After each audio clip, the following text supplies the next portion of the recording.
Welcome to the Sustainable Travel Podcast. This is the podcast that interviews a range of sustainable travelers from different backgrounds to see what sustainable travel means to them. And today we're here with Marta, who has a very exciting project in Portugal that I think I'm going to get this right. So it is regenerative botanical community agroforest tourism Yes, project. yes. Yes, I worked on that. Thank you so much. It's a long one. You are very Um, welcome. Welcome to the podcast, Marta. Can you, yeah, I guess I'll just hand over to you. You can tell us a little bit about you, about the project and what you do. Thank you so much, Gemma, first of all, for the invitation and being here, and also for this initiative, because I, aside from the project, I'm a little bit of an activist, and this is something I want to have an impact and influence on. So it's great for you to be doing this platform and having people come on and speak about experiences and inspiring people. That is great. So thank you. And remind me your question again, please. Yeah, I just want to know a bit about you, a bit about the project and what it is that you're doing. And thank you. That means a lot. It's really kind. Yeah, so I think it actually starts there with being an activist. My name is Marta. I'm originally Portuguese. I'm a mom, lived abroad for decades across three countries, and since COVID, I've been back. Mhm. And with being back and COVID and coming back to my origins and this very old house that was built originally by my great grandmother that comes with land, Wow. um, that was all a lot of land. There was all this COVID time that we just really appreciated being outside, and we could be outside whenever we wanted. Regular people couldn't because all the um, limitations and lockdowns and things, but we were in our land, so it was fine. No one could come here and say, no, you cannot be outside. And this started feeling very, very precious. And I started feeling this calling from the land. This goes on to spirituality a little bit, but to do something amazing here, to do something impactful, to do something that can contribute positively to the negative things happening in the world. And so the idea started forming of what can be done with this land. And the main quest, I guess, is to how to utilize the land as best and as sustainably as we can. Mhm. Um, and then the second part that came with this business development process was to understand how can we make a profit, whether that's in money or in energetical exchanges, because I've been accepting trade and many Yeah. interesting things have happened from this, from not using money. Mhm. But how can we make it profitable to utilize nature without destroying it? Mhm. And so this is the project, and that's why it's all those names, because I've been on this search to try to find the things that fulfill these requirements, use it the best way possible, and how can we make this profitable for everyone. Also, bringing in the community. That's one thing I realized early on, is that to make this happen alongside those guidelines, community needs to be part of it, because that's sustainability. This Yeah. community is people looking after the land together. And so in practice, what do? We welcome campers staying in camper vans or just in their tents. We have very low ecological infrastructure. Mhm. We just have a compostable toilet, basically, and then everything is just wild. And we want to offer this wild experience with not too many comforts. Then I host events. I try to host events promoting new ideas, promoting sustainable ideas, and that invite all generations so that people can meet here in an intergenerational experience. Um, and so there's been a lot in that: medicinal plants, bushcraft. I have a regular families gathering. I have the screen documentaries here. So anything that kind of fulfills these guidelines, I try to do here. Then I'm also recording biodiversity. I'm implementing reforestation techniques. I'm doing experiments and trying to create an agroforest. Right now, what it was basically a monoculture, and then Mhm. with two little corners of olive grove. So I've got some olive production there, and an oak wood. but it's mostly monoculture. So the big idea there is to transform this into a place that people can be, walk, and feed from. So they have everything here. Wow. And that's about it. That's about it. And it's just trying to do everything I can to fulfill, to have impact, to help people understand that we need to reconnect with nature. We need to regenerate with nature. This is my personal mission and what I put on to the project. I mean, Sorry, long answer. no, you don't need to apologize. I was like enraptured. What a mission. I mean, it's amazing what you're doing. It's super inspiring. And I think um all of us from our generation secretly have a wish to retire to the forest and just like live off the land. And here you are really doing it and showing people that it can be done. Not only can it be done, like you don't need to go out and buy all these things. You can have a community around you. And I think that's yeah, very applaudable and super cool, super cool. Um, and when you mention the community, I agree. I think so often people think, well, I've got this vision, I want to start this thing, and I have to do it alone. You know, I have to make sure that it succeeds. But you're so right that without the community, we can't succeed. There's no way that we can move forward. So I mean, can you tell us a bit more about them and how do they feel about getting involved? Is it mainly locals? Because you're in Leiria, is that right, in Portugal? Leiria. It's a difficult one. Leiria. Okay. Everyone says Leira because they skip the I, but it's Leiria. It's Hmm. a it's a funny one to practice to roll your tongue and stuff. Yeah. But yes, near Leiria and also near Nazaré, which is more famous than Leiria because of the giant waves. Yeah, I've seen them. It's one of the like three spots in the world where you get waves over 100 feet. And they're coming soon again, so exciting. Okay. I actually feel there's three segments here. There is the local physical community. There is the sort of online community in Portugal that support us. And we've had people coming from quite far to the events actually. And then Hmm. there's the online community as well. And there's work being done in all these three segments in different ways.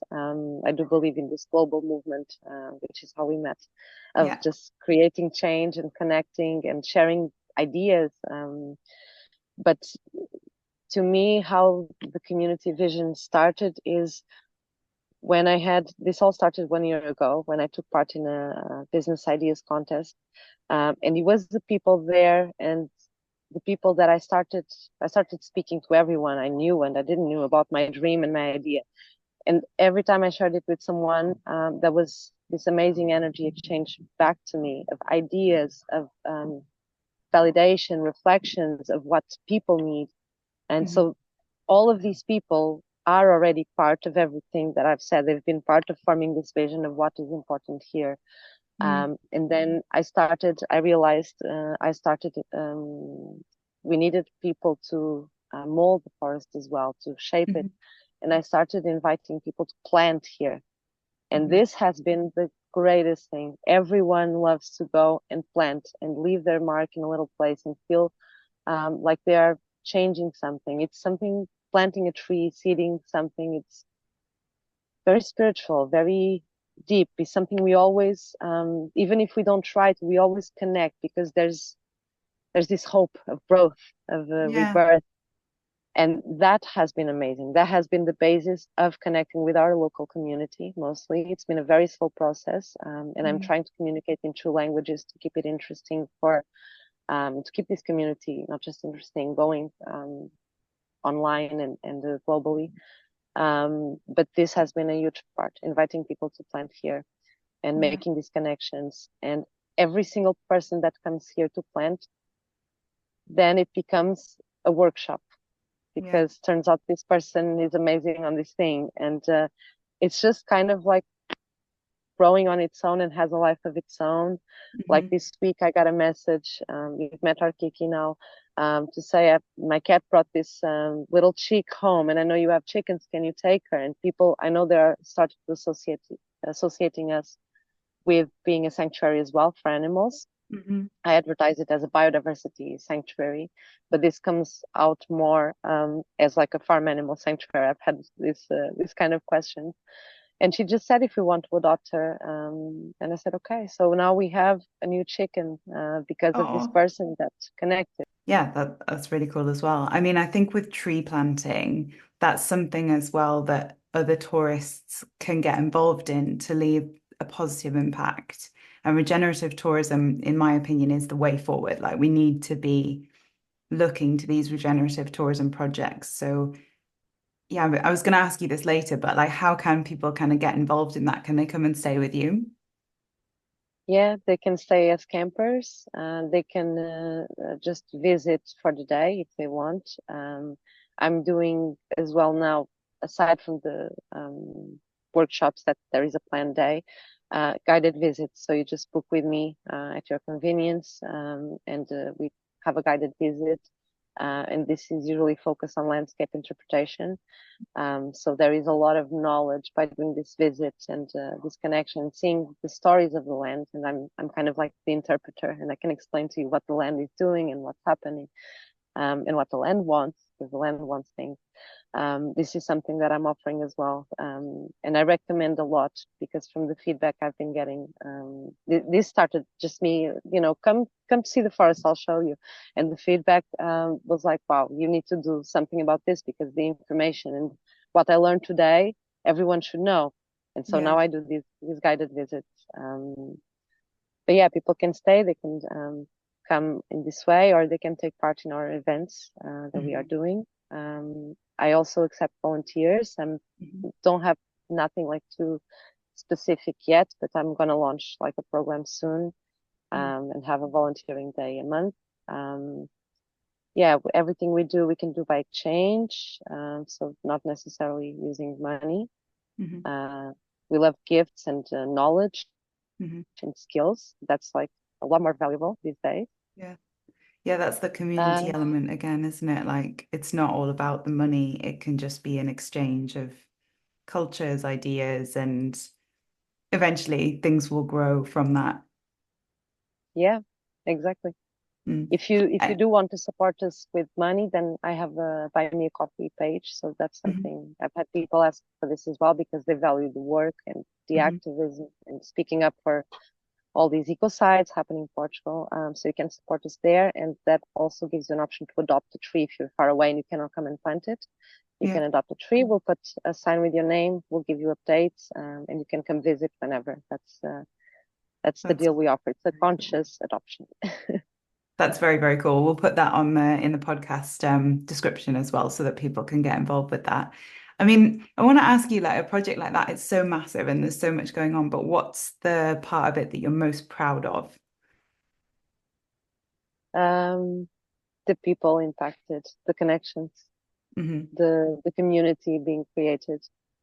I started 1 year ago, well, coming to a year and a half now, but just the dream. And now 18 months almost gone, and I actually feel what we're doing matters a lot because of this Yeah, reflection of the people. And a lot of people come here and say, well, yeah, I'm going to do this in my land, or that yeah, that blows my mind, honestly. I didn't expect it to be this successful. Um, yeah, yeah. yeah. Oh, well done. I think as well, I mean, you have a lot of land, but often people think, well, I've only got, this amount of space. I can't do anything with it. I didn't put this on my list of questions, sorry, but is there any like tips you could give somebody who has a smaller space, maybe even just like a garden or a balcony or something smaller? How can they start that? The main thing is native flowers for pollinators. Whatever Hmm. space you have, this is something that everyone can do. Even if you just have one window, you can have like a pot hanging outside your window. Even if you don't have a balcony, you have wildflowers there. Hmm. And any flowers are going to be good, but there should be an effort on native flowers, Yeah. um, just to not encourage non-natives to spread because there's so Hmm. much misinformation about this. And often in Portugal, for example, people are using non-natives and invasive species in their gardens. And Hmm. when this is done on a massive scale, it helps with dispersing the seeds. And then this can be a problem for protected areas where there are protected species, being fauna or flora. So I would say native flowers for the Okay. pollinators. And if you have like a little space, balcony or a little garden, try growing some food for yourself. This is Yeah. one of the most rebellious things that we can do these days. I'm failing in that, but I'm trying. The conditions here are not easy. We have a lot of drought and the soil is not the best. Mhm. But every year I try to grow some things and I've had some produce. And that's my other advice. Because this process is very regenerating Yeah. and we value food a lot more after we do it. So try it. I'm so happy to hear you say that because I have a garden where I do try and grow my own food as well. It's not always successful. But when I was a student, like, or not even a student, a couple of years after, I had a little Juliet balcony. So the very small kind that isn't even really a balcony. And I grew a whole broccoli and I was so happy with myself. I was honestly like, and it did, you're so right, it completely changed the way that I saw food at like that young age to grow that. I was like, I can't believe how long that took me just to get this one broccoli. And I really agree with that. And I think like if someone can learn what they're doing, like the process of it, you won't waste food when you've done that. You won't forget how long it took, you know? Yeah. And I think the long part, that's the most important part. That's what the forest has been teaching me, that we as a species, as humanity, we really forgot that things are supposed to be slow. They're supposed to take their time. This Yeah. is how we appreciate them. Yeah. We forgot this. And if we're not going to try to remember, Mhm. um, I think we're all in trouble if we go that way, you know, that we I don't think try to go back to these lessons of the people before us and mm, nature, really. Nature is there to show you. Just watch what yeah. the tree does like throughout the year. With agroforest as well, like that is the longest form of food to grow because as I understand it, like an agroforest is like a forest that you farm, right, for your food. Is that correct? Yeah. Yes. Yeah, So so it's that's a going to forest be where you include edible species. okay. And I practice in tropic agriculture, which syntropy means things growing together, things thriving together.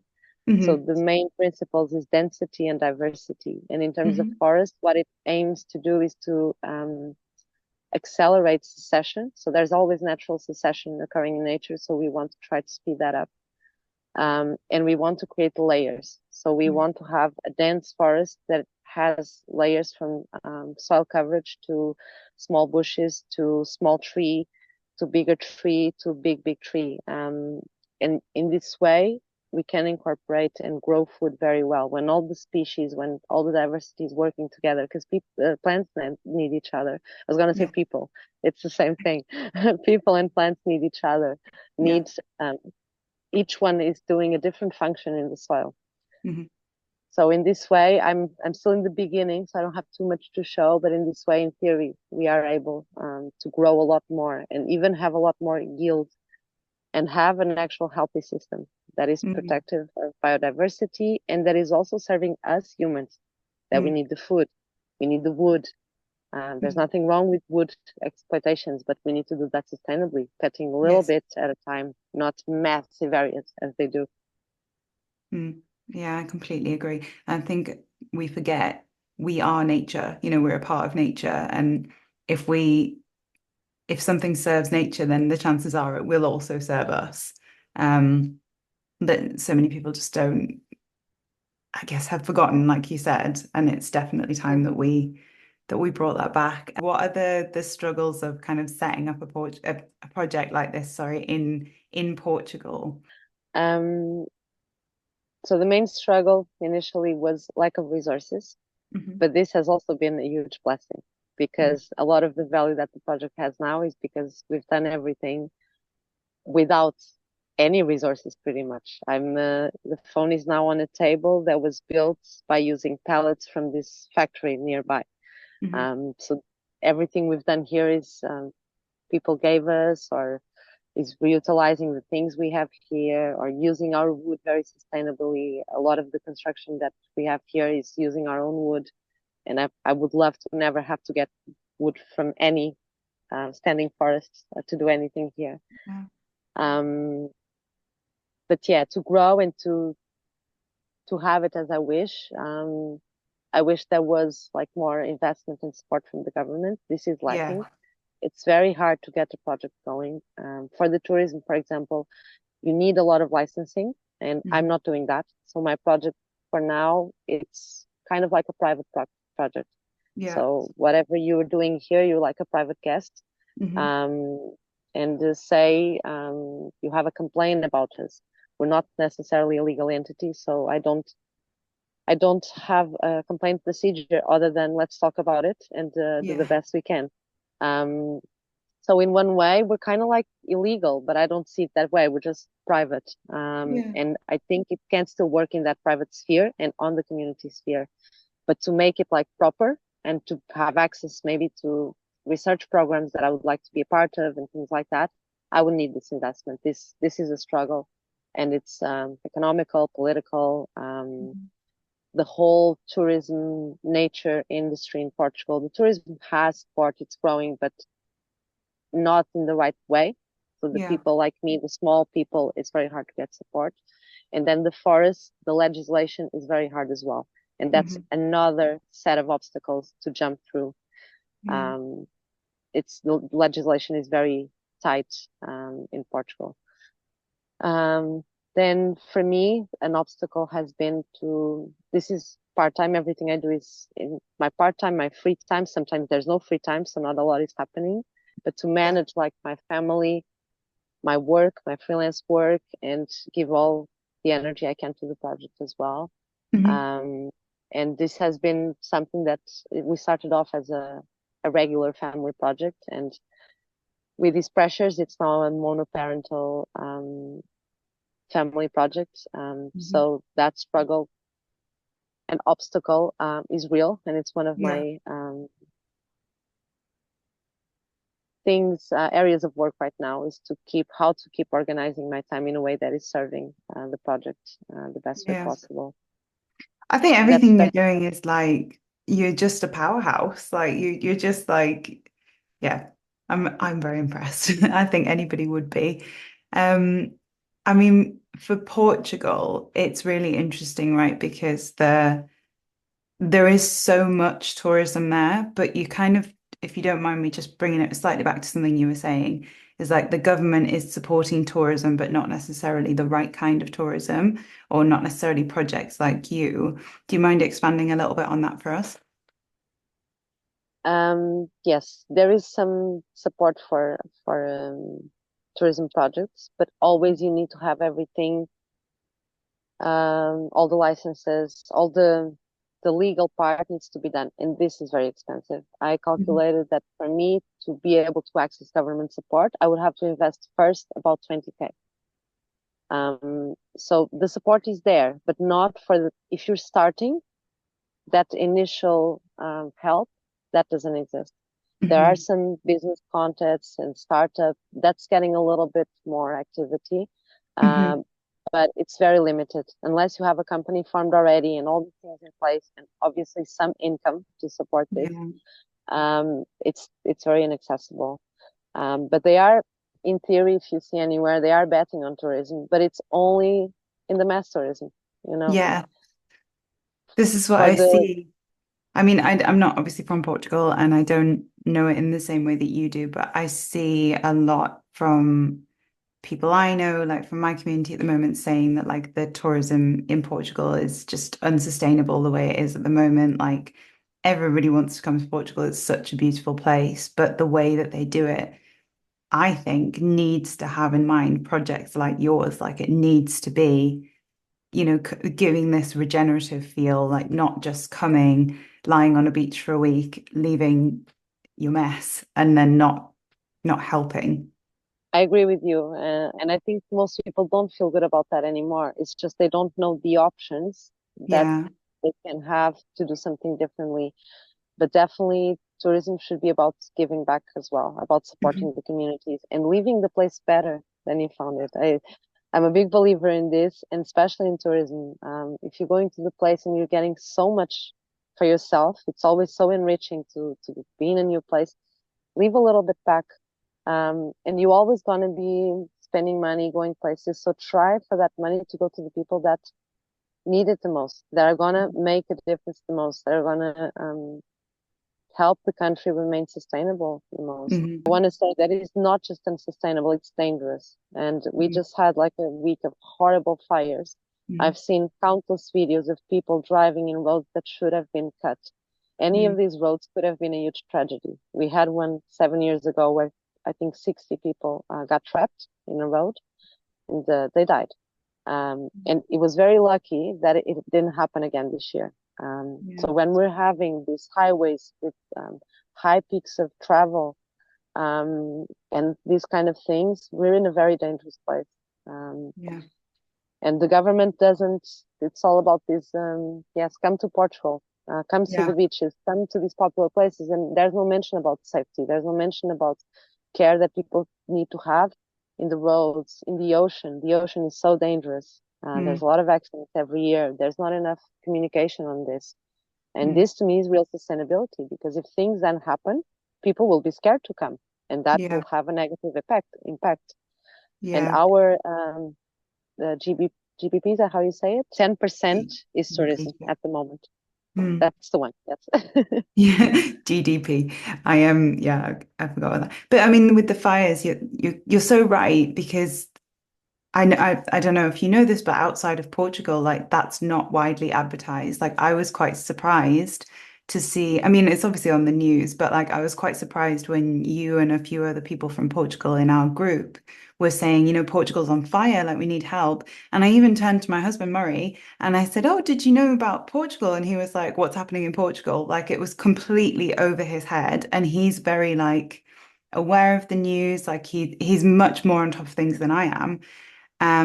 So yeah, all this to say, I agree with you. I do think that and perhaps it comes from the Portuguese government, like this advertising of like, come to Portugal, come, come, come. It's not giving out the impression that like, yeah, Portugal's actually suffering. Like we kind of need to look after Portugal a bit and make sure that, they're okay. Wanted to mention as well, because this is a part that people don't see, and I think it's important. The nature impacts of tourism have been a lot. There's a lot of forests being destroyed for new builds, for golf courses, for George Clooney to build like a massive, like how to say, resort, but private resort for all the Hollywood stars. This is happening on the coast in Portugal. But then the social impact of tourism and how the tourism accommodation is working has created many, many injustices especially for the most vulnerable, for families, for elderly. And I think this is something people should be aware. When you were saying about the fires and, Portugal needs our help, this is happening, and I don't think people see it. There's never been so many protests in Portugal like in the last 2-3 years. A lot of negativity from the public opinion towards tourism, which is not going to help in the long term if you have this clash, this conflict of people actually starting to say no to tourism. And even we were always known for our hospitality, and some people, they cannot stand to hear English. Anything with tourism, they'll just walk away. And equally, this is pushing Portuguese people into the interior, into the rural areas, and these tourism places that are so beautiful that we grew up with in our childhood, we don't go there anymore. This is a little bit sad. It's impactful. You make a really good point that also we could compare Barcelona, Barcelona, the protests in Barcelona, and like how people really they didn't want tourists anymore. And I think a lot of tourists took that very personally. And it's not personal. It's not about you. It's about like our country is so affected and our city is so affected, and we can't live here anymore without feeling like we're being pushed out of our homes. Like the prices are going up, the nature is dying, the places that we love are overrun, just like you said. And it is time for change. Like we need to educate. We need to be sure that when tourists come, they're looking to these positive projects. They are contributing positively. And yeah, you're very, very right there.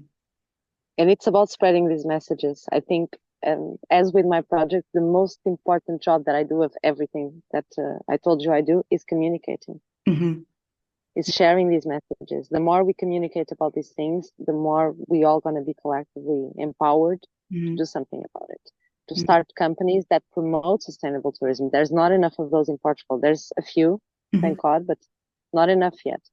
To have these sustainable experiences is talking.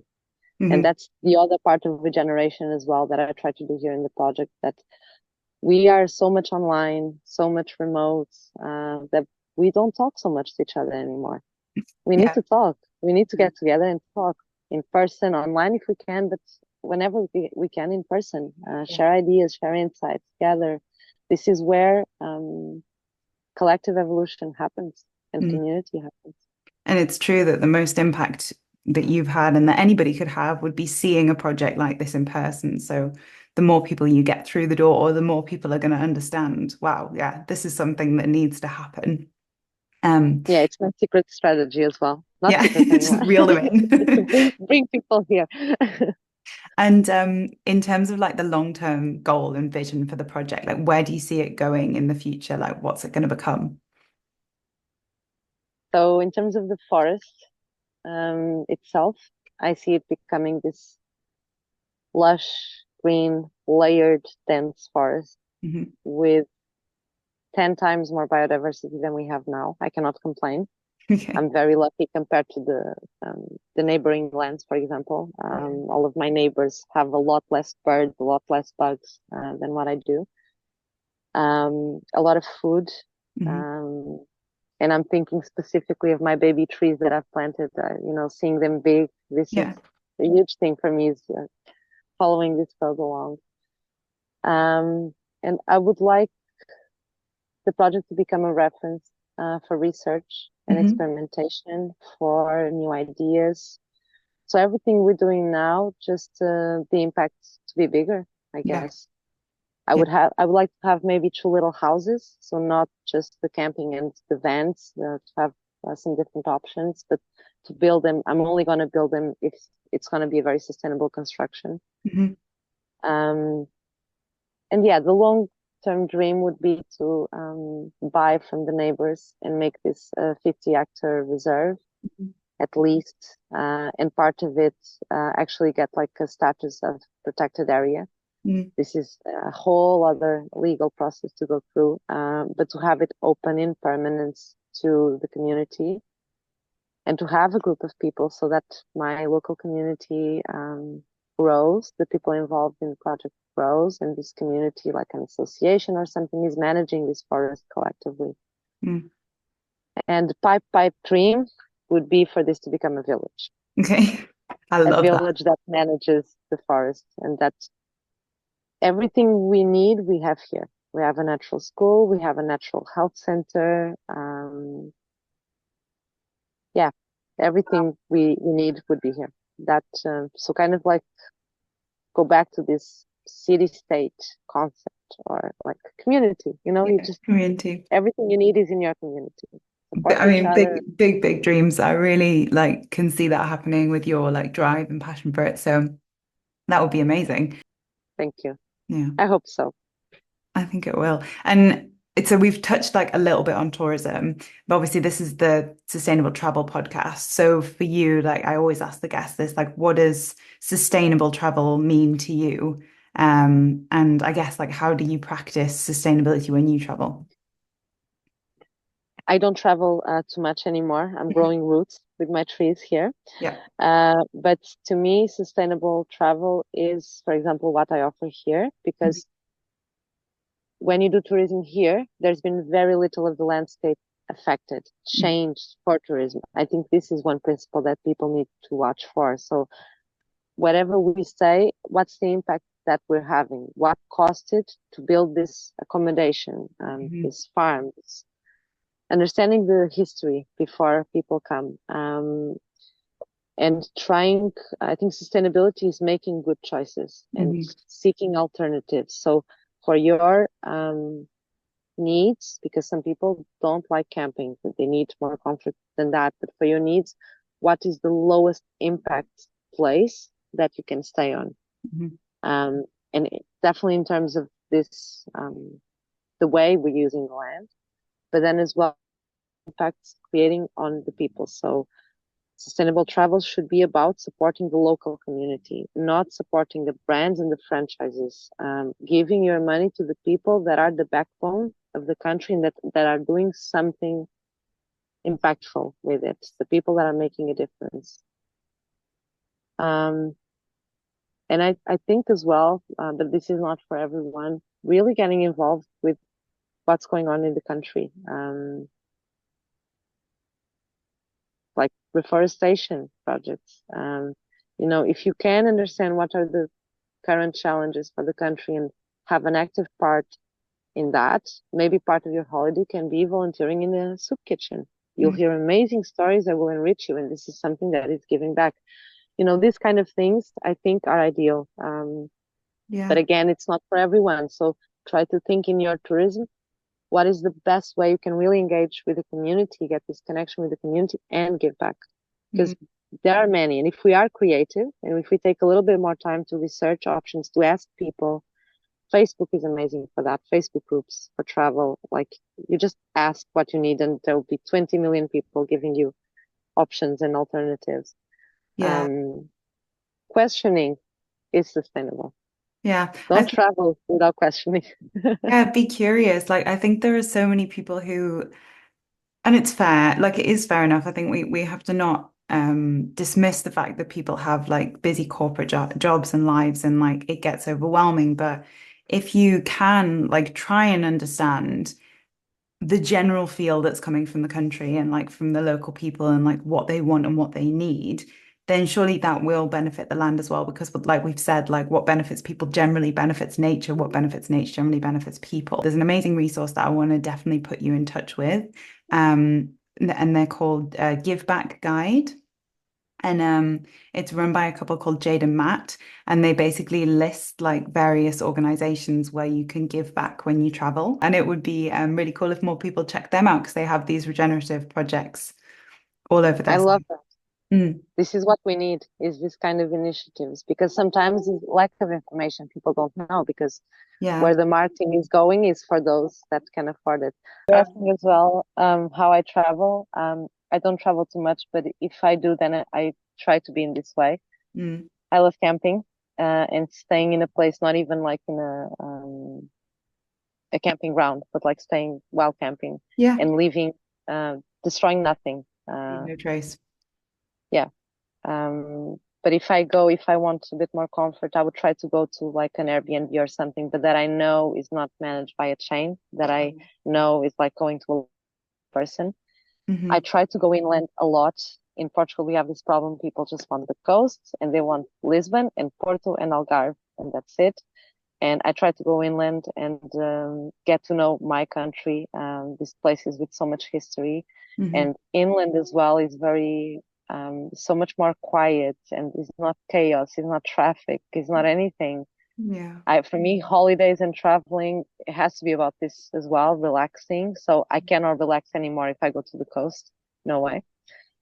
Um, Yeah. yeah, just getting involved in the local things, trying to understand the local culture, the local foods. If there's a local event when I'm traveling, I always go. Like in Portugal, we have a lot the village parties that usually are church based, and there's like a patron saint, and they go on the street and they walk the saint with flowers and all these things. And I'm not religious, but this is always showcasing what's happening in that place. Yeah. There's actually one nearby that I haven't gone to yet, but I only discovered recently. It's so cool. They have this procession for this religious patron of the village, Hmm. but they have this tradition of using snail shells as a Hmm. candle.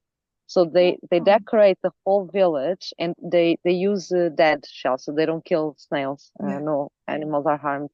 But they decorate the village with big shells of snails with this liquid, and it's like a candle. It's like a lamparine or something. I don't know if Oh, that's the word. like And it's paraffin just in it? beautiful. Yeah, exactly, like paraffin. and people carry it, and it's all like on top of walls and things like that. So it's like Christmas, but with the snail shells, and this is so unique. Wow, that's cool. Uh, this is something I think people should take part in and really connect with that. And in Portugal, whatever village, and I think in every country in the world, whatever village you go to, there's going to be a different thing. Yeah. There's going to be different food. There's going to be a different ritual, different party, Yeah. something. So it's so hard because I think, you're so right. Every village has something different.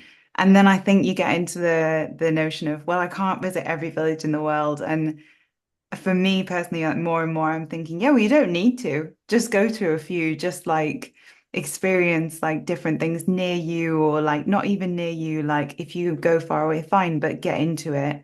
And what you said about the accommodation is so true as well, like the lowest footprint you can have.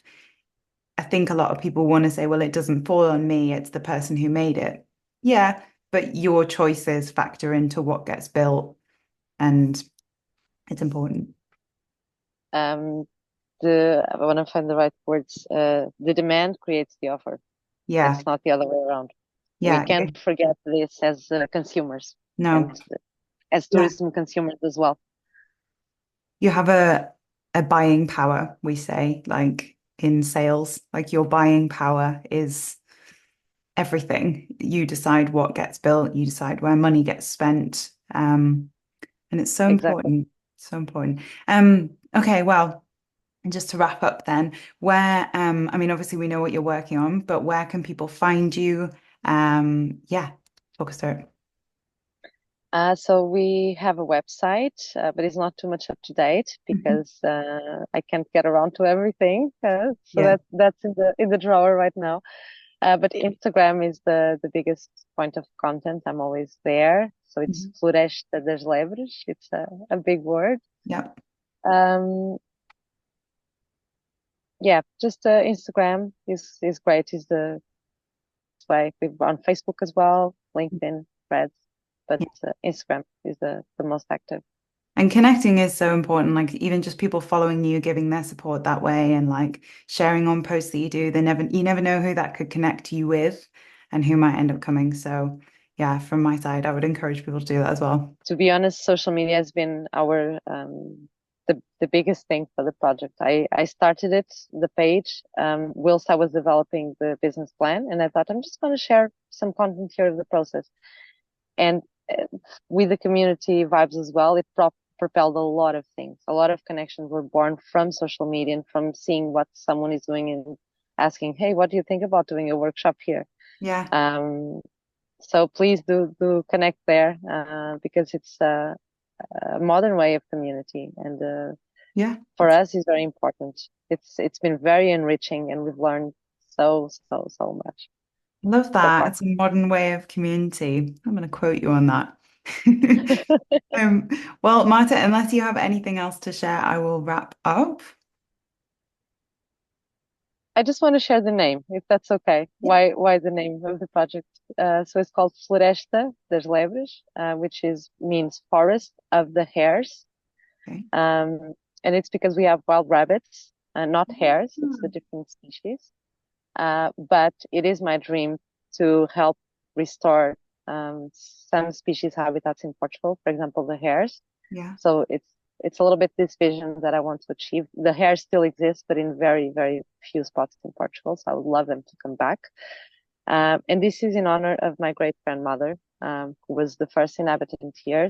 She was someone who was doing something similar to what I'm doing. I'm kind of continuing in her footsteps, and her name was Lebre. So Floresta Lebres. Her name was Joaquina Lebres.